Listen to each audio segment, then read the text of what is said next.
Of breaking news in Herndon, Virginia, dozens of people have been forced out of their homes because of a hazmat situation.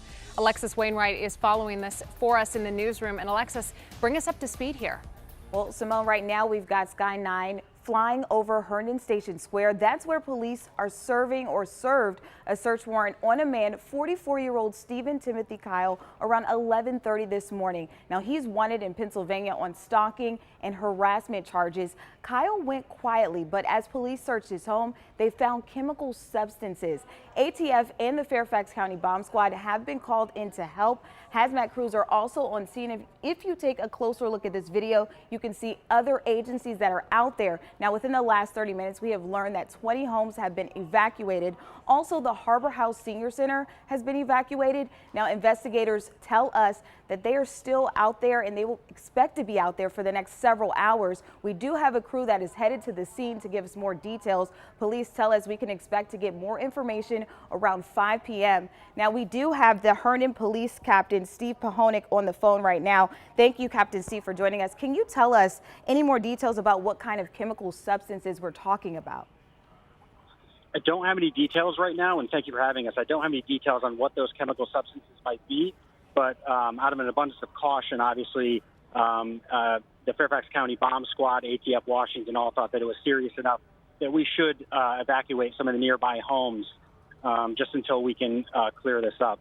But like we said, that this morning around 11:30 in the 200 block of Herndon Station Square, the Herndon police officers and criminal investigation section executed a search warrant at that scene, took Mr. Kyle into custody, and as they were going through the house, they did observe some things that are very suspicious nature in there, including those chemical substances and other devices. So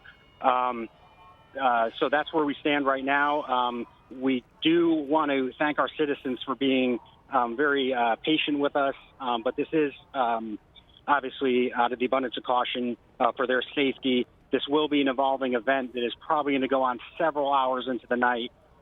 So we know we've displaced some families down here, but we want to wrap this up, but we have to do it safely as we can.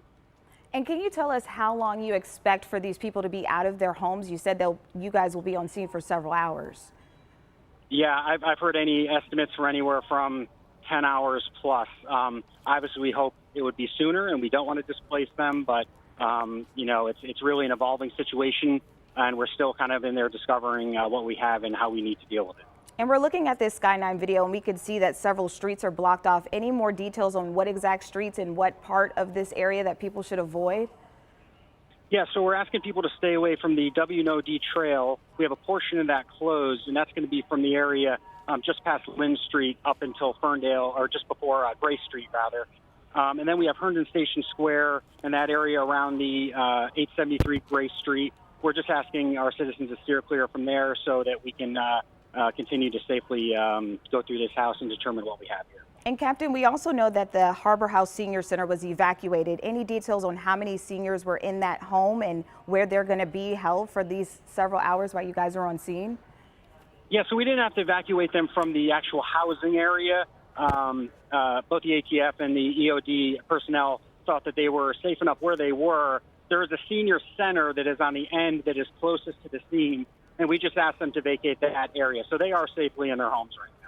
Okay, and we've received word that several crews are inside where those chemical substances are. What does it look like when it comes to this investigation and trying to figure out what those substances are? Yeah, I can't really speak to that because that would be the EOD professionals from Fairfax County and our partners with the ATF Washington office. So I really don't want to comment on that, but I'm sure we can give you some updates as the evening goes on. Well, Captain, I appreciate it. Any other details you want to share with our viewers while they're watching right now? I don't have anything right now, but I appreciate our citizens' patience as we work through this as safely as we can, and hope to return them to normal shortly, hopefully by the end of the evening.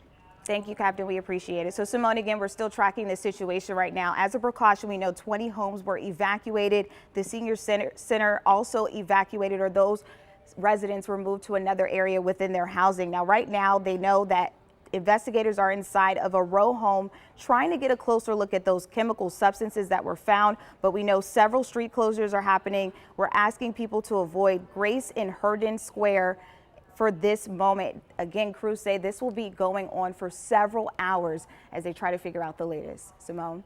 And first responders carry out several trash bags full of who knows what. But to your point, Alexis, we heard the captain say no details yet on what specifically those chemical substances are. But we do know, again, 20 homes evacuated, including the Harbor House Senior Center. People are displaced and they are waiting for answers. We certainly appreciate you bringing us up to speed on that. Alexis, thank you. You can expect more from WUSA 9 on this breaking news. For updates anytime, download the WUSA 9 app on your phone, and you can watch us anytime on the free WUSA 9 Plus streaming app.